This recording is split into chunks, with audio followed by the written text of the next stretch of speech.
Hi, we're in 5.8 now, 6th graders. This is the try it from example 1. So in this problem we're trying, in the last one they converted from feet to inches. On this one they want us to go from inches to feet. And I will tell you it's typically easier to go to the smaller unit. It's going to be easier to convert from feet to inches than it is from inches to feet, but that's what they're asking us to do.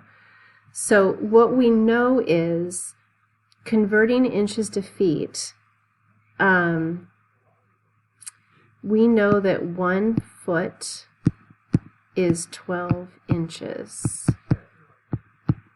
And from what they said on the problem before this, 12 feet over, or 1 foot over 12 inches, that's the same as the number 1, because 1 foot is 12 inches, so it would be 12 divided by 12. Or 12 inches is 1 foot, which would make it 1 over 1. Either way, it's a version of the number 1.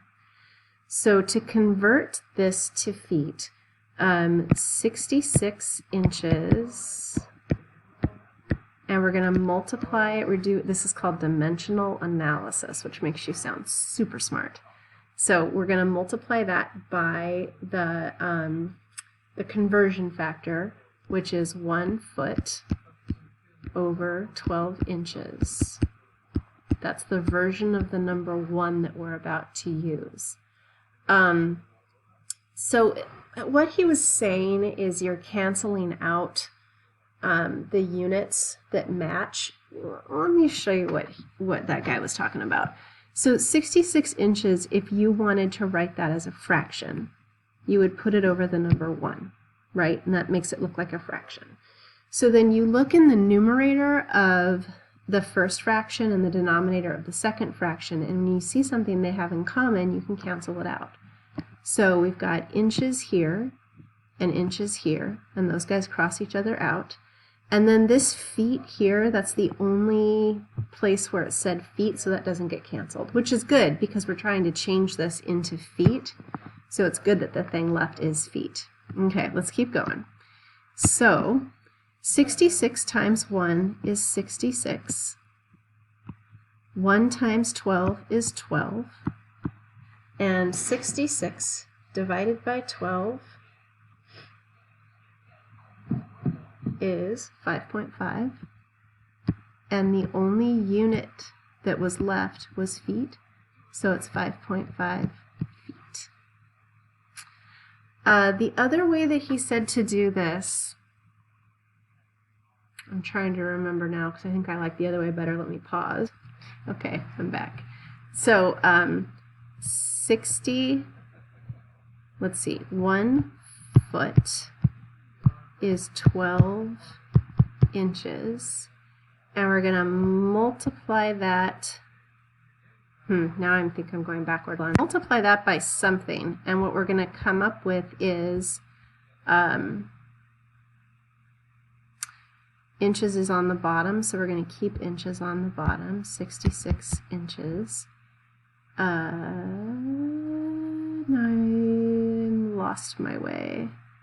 So we're trying to figure out what would you multiply 12 by to get to 66?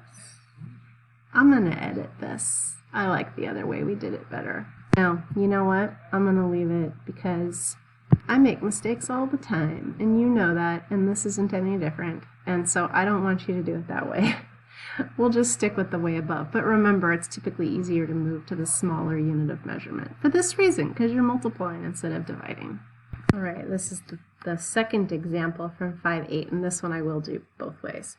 So the first way, the recipe says 2.5 tablespoons of sugar, and all Brandon has is a teaspoon. So he's not sure how many teaspoons to put in, but what he definitely can see is a tablespoon is equivalent to 3 teaspoons. So here is, here's the first way to do this. Let me change this color. So here we go. We know that 3 teaspoons are equal to 1 tablespoon. Okay, so 3, and teaspoon, by the way, is TSP. 3 teaspoons is the same as 1 tablespoon, which is TBSP, tablespoon. And we're trying to convert this. We know that we're looking for 2.5 tablespoons. So in this problem, we want to figure out what to multiply this by so that we end up getting 2.5. So 1 times what is 2.5? And the answer is 2.5. 1 times 2.5 is 2.5. Whatever you multiply the bottom by, you also have to multiply the top by. 3 times 2.5 is 7.5 teaspoons. 7.5 teaspoons is equivalent to 2.5 tablespoons. Okay. The other way to do it is you know that you have 2.5 tablespoons. Also, so for those of you who don't know it, in a recipe, if you're reading like a recipe from some great aunt at some point in your life, anytime they want to talk about tablespoons but they don't want to write out the whole word, they usually use a capital T, and teaspoons is a lowercase t. But you will usually see teaspoons as a lowercase t with a little tail on the T, otherwise it just looks like a plus sign. Anyway, I digress. So 2.5 tablespoons, and we're going to multiply it by a version of 1 that includes that unit. So the version of 1 that we're going to multiply it by is this one. And we're going to put the teaspoons on top. So we know that there are, let me change the color, that there are 3 teaspoons, TSP, in every 1 tablespoon, TBSP. So we're going to cancel out, we're going to cross-cancel the things they have in common. They both have this title of tablespoon. So the numerator in one cancels the denominator in the other when what you're doing in the middle is multiplication. 2.5 times 3 is 7.5. The only unit that's left is TSP. 1 times 1 is 1. So your answer is 2.5 tablespoons is equivalent to 7.5 teaspoons. So one of those methods hopefully will work for you. This is very confusing, and I can tell you in 7th grade math you're going to hit this super, super hard. So just do your best on this one. All right, let's look at the next problem. A whole lot of vocab on that last problem. So we're going to do this both ways. We're going to use the conversion rate, and then we're going to do dimensional analysis. And you can pick which one you like better. Although when we do the conversion rate, I'm going to do it the way I like, not necessarily the way the book likes. But remember, in 7th grade math, you're going to go into this big time. So this won't be the only time you ever see it. And when I taught this in 7th grade math this year, I went ahead and just assumed nobody remembered how to do it. So you'll be okay. All right.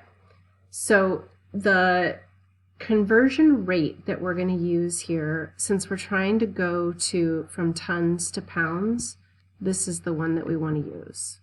So 1 ton is equal to 2,000 pounds, LBS. Okay, 1 ton is equal to 2,000 pounds. So when we write it like a ratio, 1 ton over 2,000 pounds, we're going to write it as an equivalent fraction, right? Now, what we already know is that the elephant is 3.3 tons. And since we've got an equal sign in between these two fractions, the tons were in the numerator, we're keeping the tons in the numerator. So 3.3 tons. So our job is to figure out how many pounds to put there in that X spot. So here's our deal. When we look, what would you have to multiply or divide a 1 by to get it to be 3.3? And the answer is you would multiply it by 3.3. So I'm going to say times 3.3, and I'm going to multiply the bottom by the exact same number, times 3.3 times 3.3. 2,000 times 3.3 is 6,600 pounds. 6,600 pounds. So that's one way to figure out how much the elephant weighs. The other way is dimensional analysis. In dimensional analysis, we already know, again, that the elephant weighs 3.3 tons. And what we want to do is we want to multiply that by a 1, because 3.3 times 1 is still 3.3. We're not trying to change the weight of the elephant, we're just trying to make it look different. So I'm not going to use a regular old 1 to make it look different. I'm going to use a version of the number 1. Now, here is the kicker with dimensional analysis. So if I make this a fraction, the word tons is in the numerator. That means I want tons to be in the denominator of the fraction that I'm multiplying it by, so that they'll cancel each other out. So when I look at what conversion I'm using for this dimensional analysis, I'm going to put 1 ton and 2,000 pounds. What's cool about this is you can use the cross-canceling rules that you've learned about earlier in math. This word tons in the numerator cancels this word tons in the denominator. Let's see if I can move this. Zoop, zoop, zoop. Nope. I thought that the sound effects would work, but they don't. Whatever. So 3.3 times 2,000 is 6,600. The label is still there, LBS, over 1 times 1 is still 1. And there is no label anymore because it canceled. So that's another way to say that the elephant weighs 6,600 pounds. So this is pretty complicated math here. So if you're struggling with it, that is okay. You just do your very, very best.